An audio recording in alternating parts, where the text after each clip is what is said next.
ini hotel-hotel di Bengkulu banyak yang penuh karena mereka menginap sejak tadi malam di sini. Semua yang berangkat dari tadi malam sampai siang ini sampai pulang sore nanti semuanya mendapatkan pahala jihad fi sabilillah. Man kharaja fi talabil ilmi, siapa yang keluar rumah dengan niat menuntut ilmu, fahuwa fi sabilillah, maka dia sama seperti orang yang berjihad fi sabilillah hatta yarji'a, sampai dia pulang ke rumah. Dari mulai berangkat kemarin sore, menginap tadi malam, hotelnya dia bayar, makannya dia cari, sampai pagi tadi, sampai siang tadi, sampai sore ini, sampai pulang nanti. Tapi dengan syarat selesai pengajian pulang ke rumah. Jangan sampai nanti malam jam 2 tak pulang-pulang. Istri menelpon, "Assalamualaikum abang." "Waalaikumsalam." "Abang di mana?" "Jihad." Bukan jihad, jahat itu. Bapak-bapak sehat. Mudah-mudahan bapak-bapak istiqomah dalam iman dan Islam. Amin. Masya Allah, tabarakallah. Ternyata bukan cuma di bawah, sampai ke atas sana. Tengok, naik ke atas. Jangan terlalu tinggi melambai, Bu. Nampak di masjid. Anak-anak muda naik ke atas. Anak-anak mudaku, hati-hati kalian jatuh. Asuransi belum lagi didaftarkan. Itu tinggi. Apa sebetulnya yang dicari mereka ini? Seandainya mereka datang karena ada caleg, mungkin ada pembagian sembako. Seandainya mereka datang karena Idul Adha, pembagian kupon daging kurban. Jangan-jangan ini diwajibkan Pak Gubernur. Gubernur mewajibkan bupati, bupati mewajibkan camat, camat mewajibkan kades, kades mewajibkan RW, RW mewajibkan RT. Siapa yang tak datang, nonjok. Ada wajib kan? Tidak. Jangan ada dusta di antara.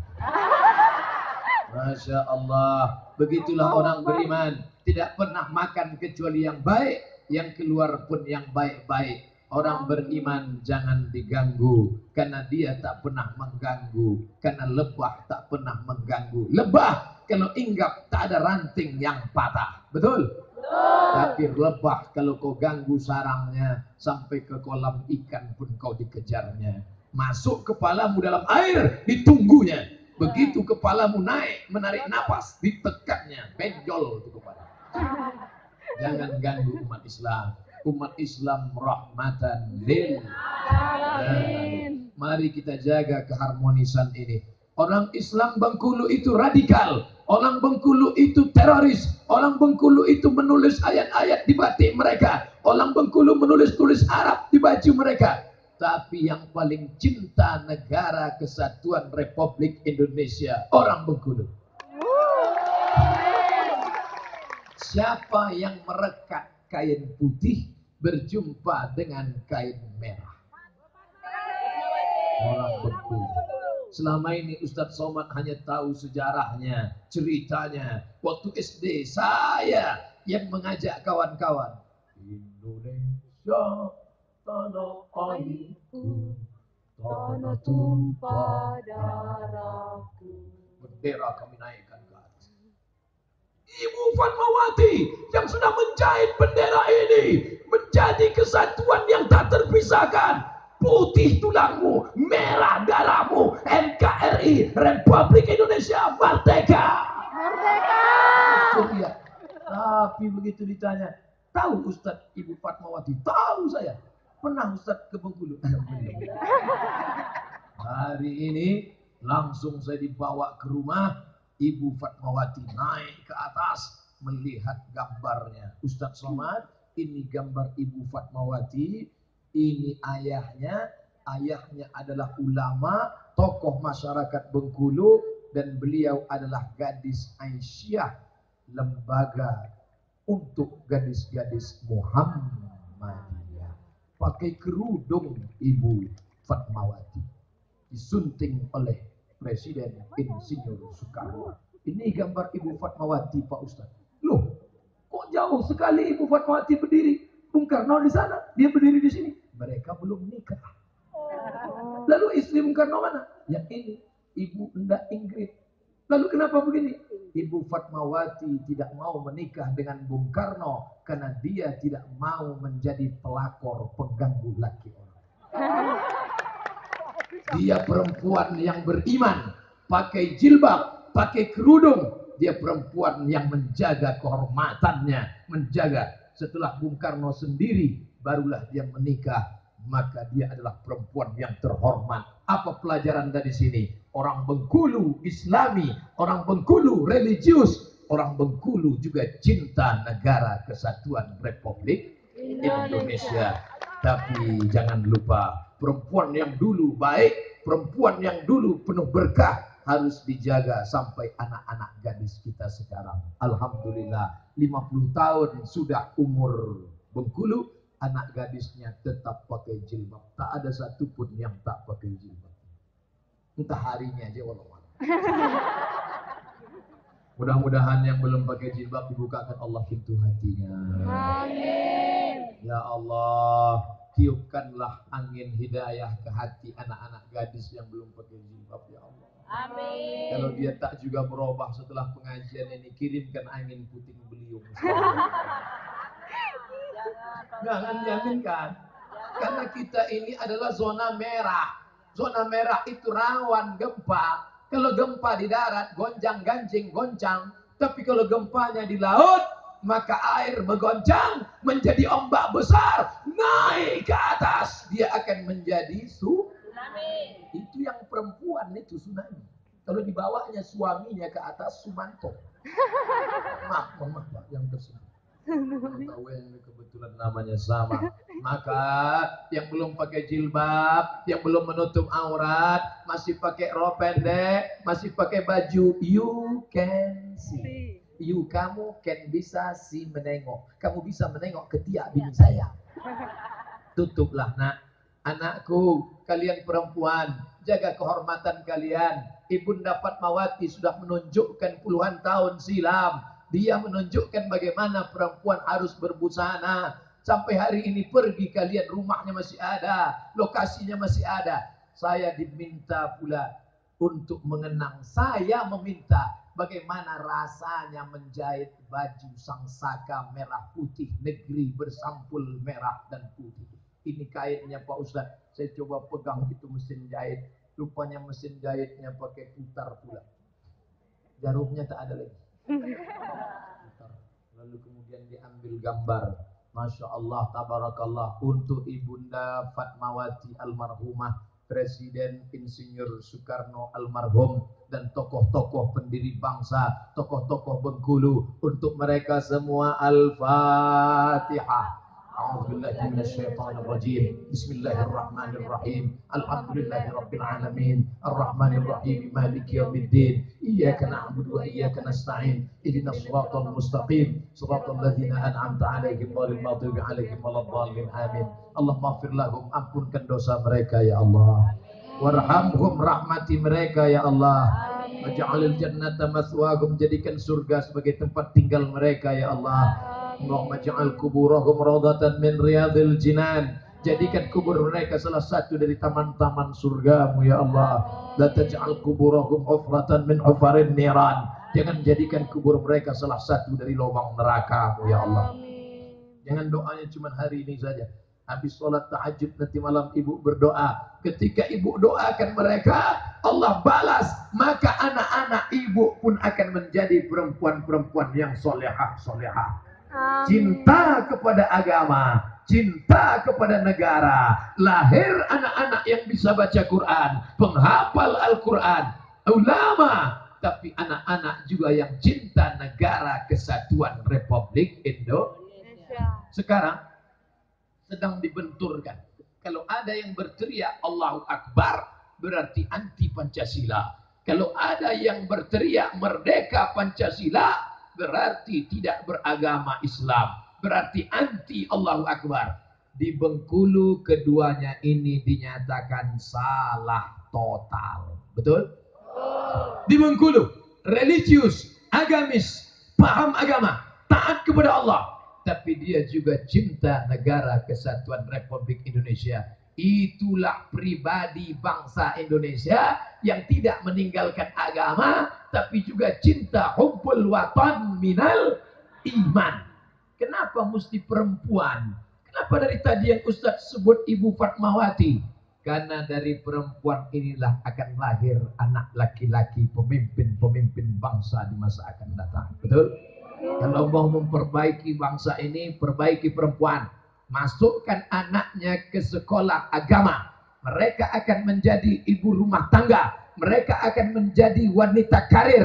Mereka akan jadi pimpinan dharma wanita. Ini tenda bisa tegak berdiri kokoh karena ada tiang-tiang. Tiang negara. An-Nisa, perempuan.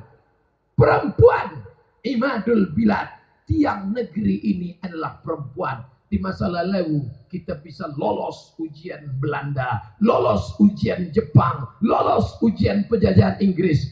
Tapi di masa akan datang Jepang sudah pulang, Inggris sudah kembali, Belanda tak ada lagi. Yang tinggal durian Belanda sama terong Belanda. Tapi penjajahan kita di masa akan datang, anak-anak kita dijajah dengan narkoba. Betul? Anak kita dijajah dengan LGBT, betul? Anak kita dijajah dengan pergaulan bebas, seks bebas, hamil duluan baru nikah, MBA, married by accident. Siapa yang paling bertanggung jawab? Perempuan. Ustadznya giliran tanggung jawab perempuan aja. Bapak pergi pagi pulang petang, pres keringat banting tulang, tunggang langgang lintang pukang.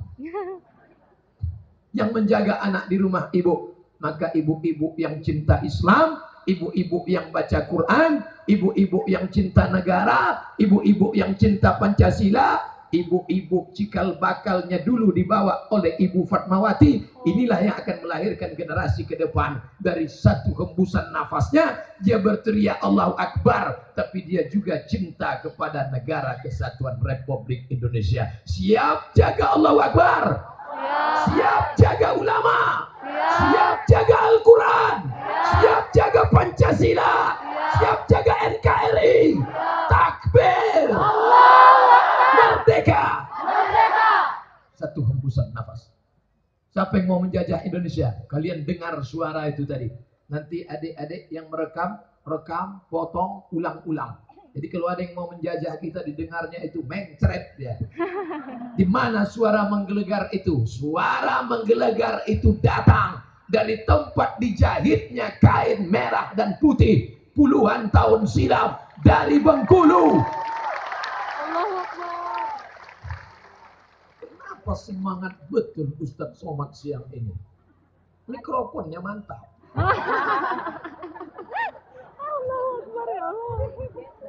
Di mana-mana Ustadz Somad ceramah bajunya putih. Datang orang Bengkulu, baru tahu. Menunjukkan orang Bengkulu itu kaya-kaya. Betul? Dari mana orang Bengkulu kaya? Tengoklah emasnya.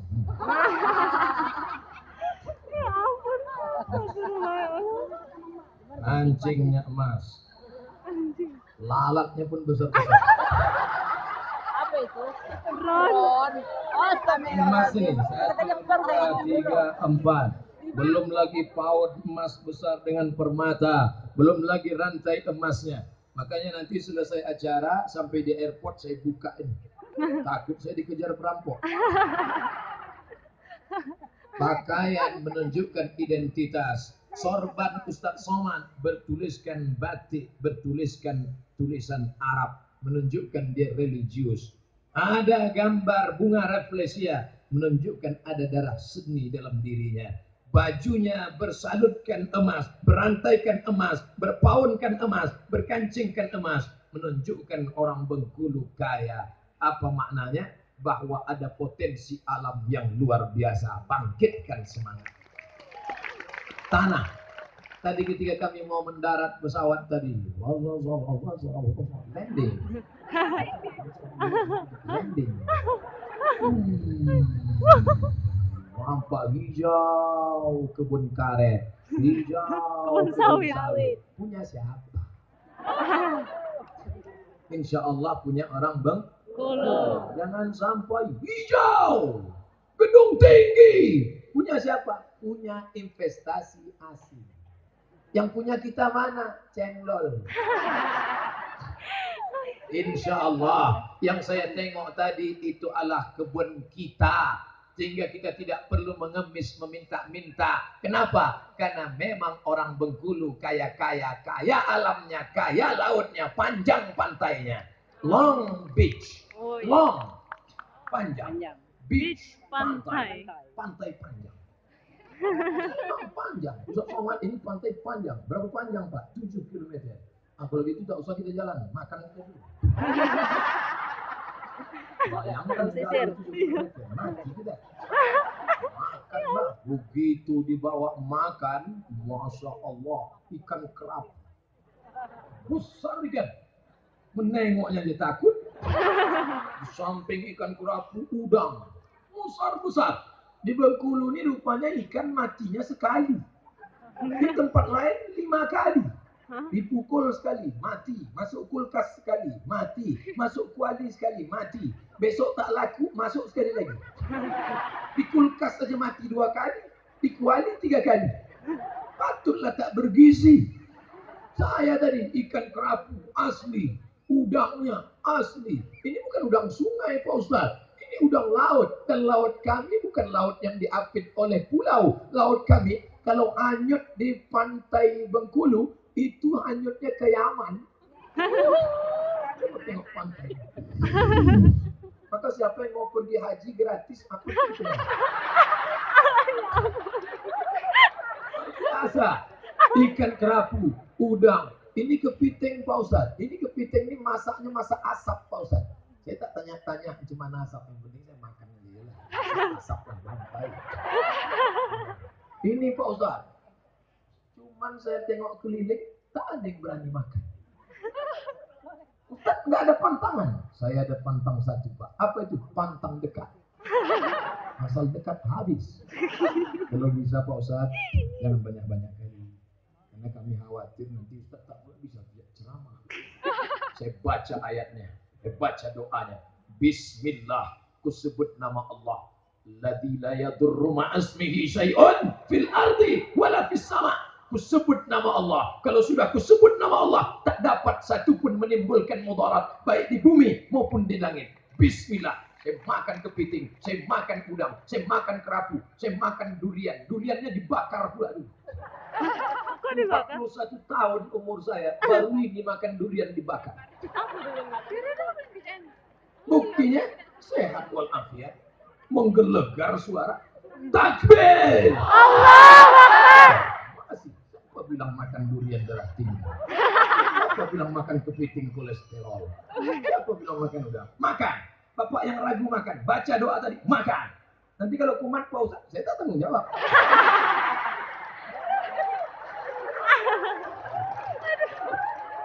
Ya Allah. Ustaz Somad janganlah sombong. Janganlah takbur. Ini tinggi pentasnya Pak Ustaz. Ini kunang-kunang jatuh. Sakitnya tak seberapa, malunya.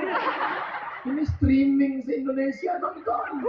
Yang di luar negeri pun menengok. Bayangkan masuk koran, Ustaz Somad jatuh di Bengkulu habis makan durian bakar. Insya Allah Ustaz Somad sehat. Kenapa? Didoakan jamaah Bengkulu sejauh mata. Amin. Dari tadi malam mereka berdoa, ya Allah sehatkan Ustaz Somad karena dia akan ceramah besok ulang tahun Bengkulu yang ke-50.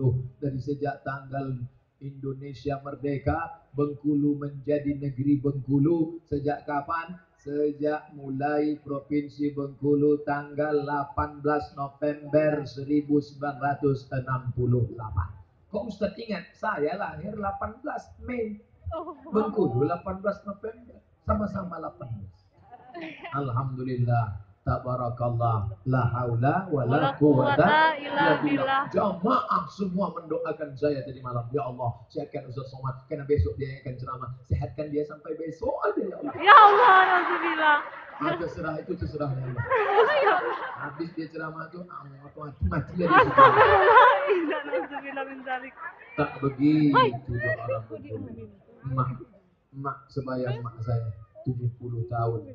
Mak mendoakan Ananda Abdul Somad. Adikku sebaya adik-adik saya, kalian mendoakan saya. Abangku sebaya keluarga saya, semuanya mendoakan. Kita tidak satu suku, kita tidak satu bahasa, kita tidak satu negeri. Aku non dari Riau, walaupun kita masih bumi Sumatera, tapi kita disatukan oleh la ilaha illallah Muhammadur Rasulullah. Makan, silakan makan.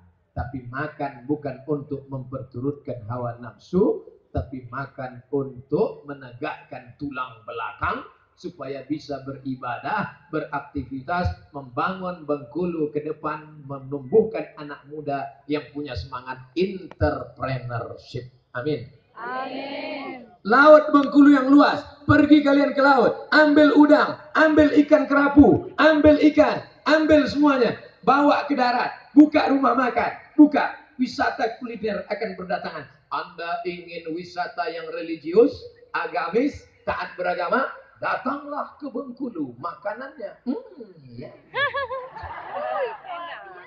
Tidak khawatir sampai ke Bengkulu rusak akidahnya. Kenapa? Karena di sini masjidnya besar, sholat berjamaah. Orang yang datang ke Bengkulu, libur anak-anak sekolah, datang kalian kemari, dapat 3 wisata. Pertama, wisata religius. Yang kedua, wisata kebangsaan, karena di sini tempat pengasingan Bung Karno, di sini tempat dirajutnya bendera merah putih, di sini ada peninggalan-peninggalan sejarah. Yang ketiga, wisata kuliner.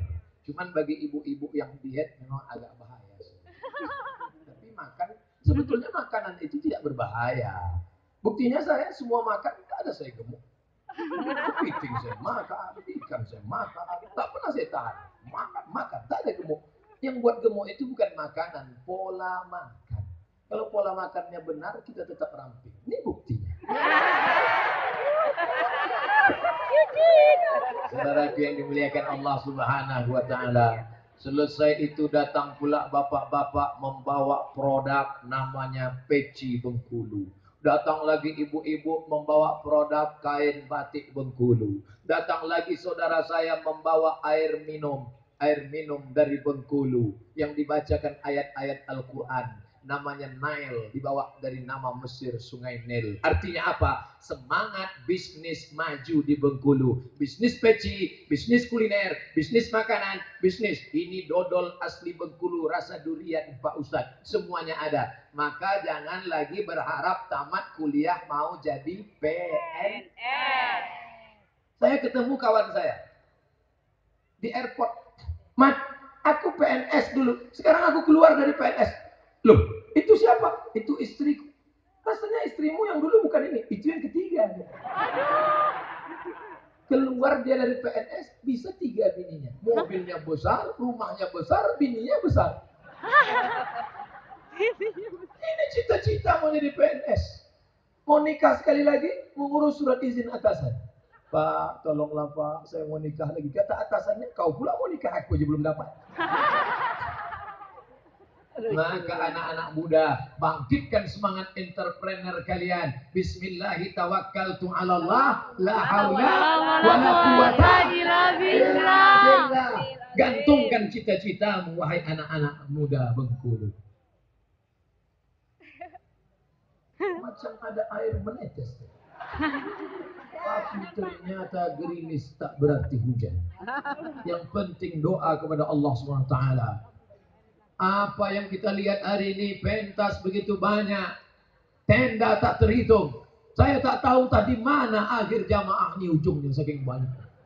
Tak bertepi, inilah betul-betul lautan.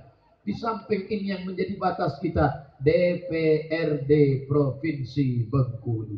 Mudah-mudahan kita diwakili oleh wakil-wakil rakyat yang